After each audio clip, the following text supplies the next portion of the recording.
ಚೀನಿ ಕೃತಕ ಬುದ್ಧಿಮತ್ತೆಯ ನಾಯಿ ತೋರಿಸಿ ದೇಶಕ್ಕೆ ಮುಜುಗರ ತಂದಿದ್ದ ಗುರುಗಾಂವ್ನ ಗಲ್ಗೋಟಿಯಸ್ನವರು ಪ್ರದರ್ಶನಕ್ಕೆ ಅತಿ ದೊಡ್ಡ ಜಾಗ ಪಡೆದದ್ದಾದರೂ ಹೇಗೆ? ಭಾರತದ 4 ಲೋಕಪ್ರಸಿದ್ಧ ಐಐಟಿಗಳಿಂದಲೂ ದೊಡ್ಡ ಪ್ರದರ್ಶನ ಸ್ಥಳವನ್ನು ದಿಲ್ಲಿ ಎಐ ಶೃಂಗ ಎಕ್ಸ್ಪೋದಲ್ಲಿ ಗಲ್ಗೋಟಿಯಾಸ್ ವಿಶ್ವವಿದ್ಯಾನಿಲಯಕ್ಕೆ ನೀಡಲಾಗಿತ್ತು. ಇದರ ಗುಟ್ಟು ಏನು ಎಂಬುದು ಈಗ ಅತಿ ದೊಡ್ಡದಾಗಿ ಚರ್ಚೆಯಾಗ್ತಾ ಇದೆ. ಐಐಟಿಗಳಿಗಷ್ಟೇ ಅಲ್ಲ, ವಿಶ್ವಪ್ರಸಿದ್ಧಿ ಭಾರತದ ಸಂಶೋಧನಾ ಸಂಸ್ಥೆಗೂ ಸಣ್ಣ ಸ್ಥಳ ನೀಡಿದ್ದರೆ ಗಲ್ಗೋಟಿಯಾಸ್ ಬಲು ದೊಡ್ಡ ಸ್ಥಳ ಕೊಡಲಾಗಿತ್ತು. ಎಐ ಶೃಂಗದ ಭಾರತ್ ಮಂಟಪ್ ಎಂಬಲ್ಲಿ ವಸ್ತು ಪ್ರದರ್ಶನ ಮಳಿಗೆಗಳನ್ನು ನೀಡಲಾಗಿದೆ. ಹಾಲ್ ಸಂಖ್ಯೆ 6 ಖಾಸಗಿ ವಿಶ್ವವಿದ್ಯಾನಿಲಯ ಗಲ್ಗೋಟಿಯಾಸ್ಗೆ ನೀಡಲಾಗಿತ್ತು.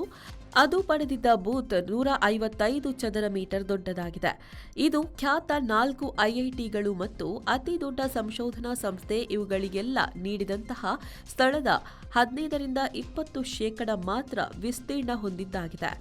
ಐಐಟಿ ಬಾಂಬೆ 35 ಚದರ ಮೀಟರ್, ಐಐಟಿ ಮದ್ರಾಸ್ 35 ಚದರ ಮೀಟರ್, ಐಐಟಿ ಗಾಂಧಿನಗರ 18 ಚದರ ಮೀಟರ್, ಐಐಟಿ ಕಾನ್ಪುರಕ್ಕೆ 18 ಚದರ ಮೀಟರ್ ಕೊಡಲಾಗಿದೆ.